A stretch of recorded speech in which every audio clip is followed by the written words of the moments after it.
Hi, you're here at Supermassive Games. We're about to do a playthrough of Hidden Agenda, which is part of the Playlink range of games. I'm Will Doyle, I'm the game director on the project. And I'm Jez Harris, the senior producer. So in Hidden Agenda, we've got two modes, story mode and competitive mode. We have up to 6 players.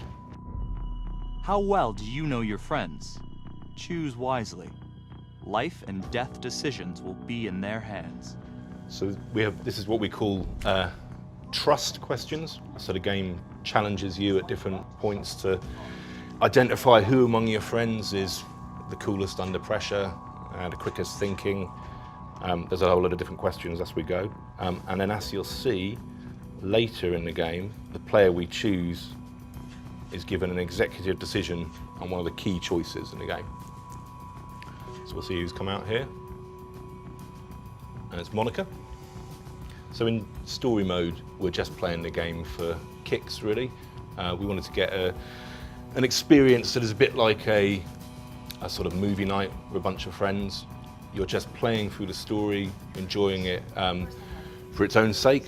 It's a big branching narrative, so it can go in all sorts of different directions, which are controlled by choices. So we need to make a vote for each of these choices, and the majority decision decides. We really want to seize control. We can use a takeover. Tap the takeover button during a choice to take control. So to make the decisions, you just simply swipe on your phone. We wanted to make the game as easy to control for anyone, really. So everybody knows how to use a phone, and we spent a lot of time just making sure that the interactions are as simple as possible. So in this is a search. So we have to try and find clues in the world, and we do that just by moving our pointers around and looking for the clues that we can see at the top of the screen. It's really him.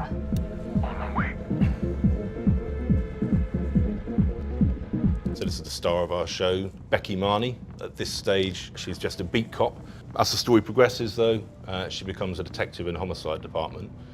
This is her trying to take down the trapper. There's this serial killer that's been killing people across the city, and now just a rookie cop. She's got a lead on him, and they've found him in this house. Hands up now! So as we play through the game, every choice will lead to a different branch. Sometimes those branches come back together, sometimes they spiral out into different directions. We have a thing we call the ripple effect, which is each choice you make is sort of like dropping a stone in a pond. Ripples spread out, create different outcomes, and some choices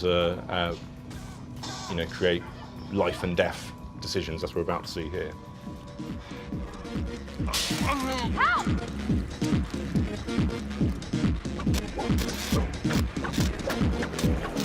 Okay, this decision is down to the friend you chose as coolest under pressure. It's going to be look after your own.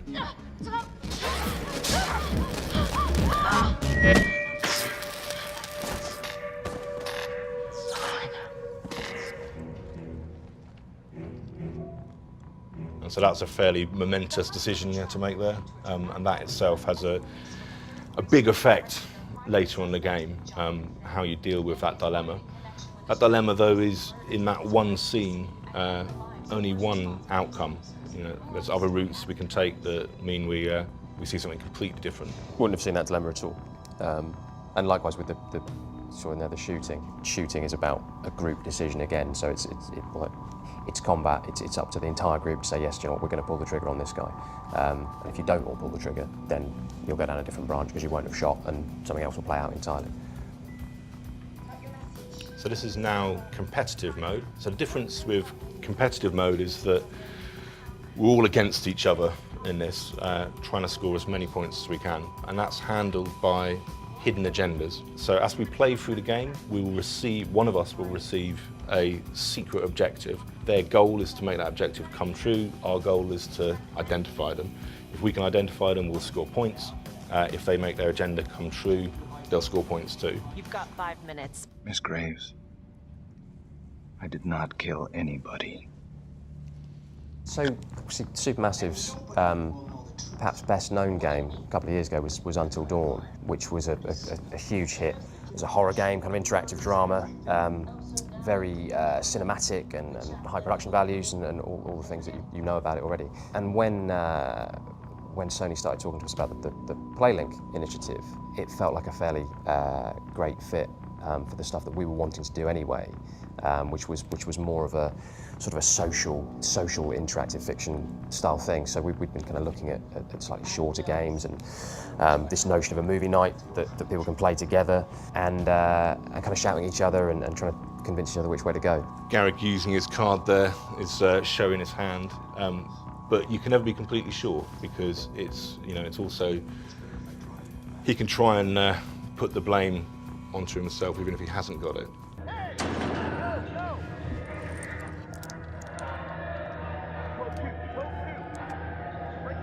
Hey! What's going on?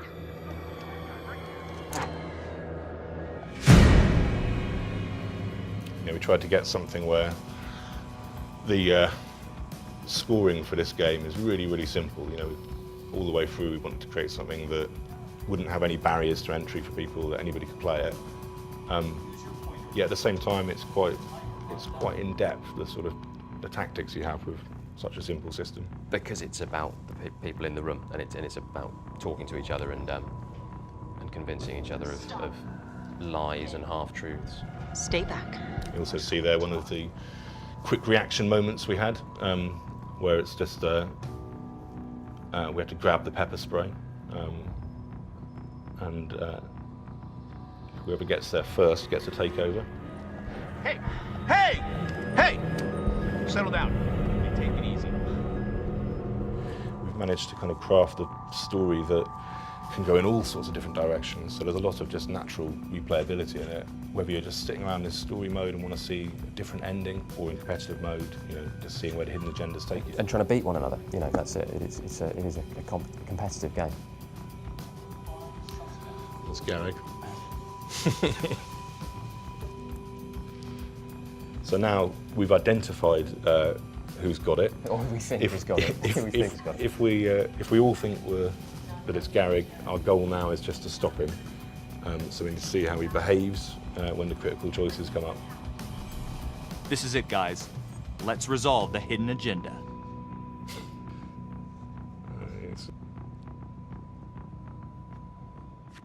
Lana, I'm sorry. It's thin soup. You're on your own here, so go to the judge and see what he says. Please, Felicity. I'll talk to the police about Adam Jones. Maybe they'll find something, I don't know. But that's all I can do. Thank you. Monica. Unlucky.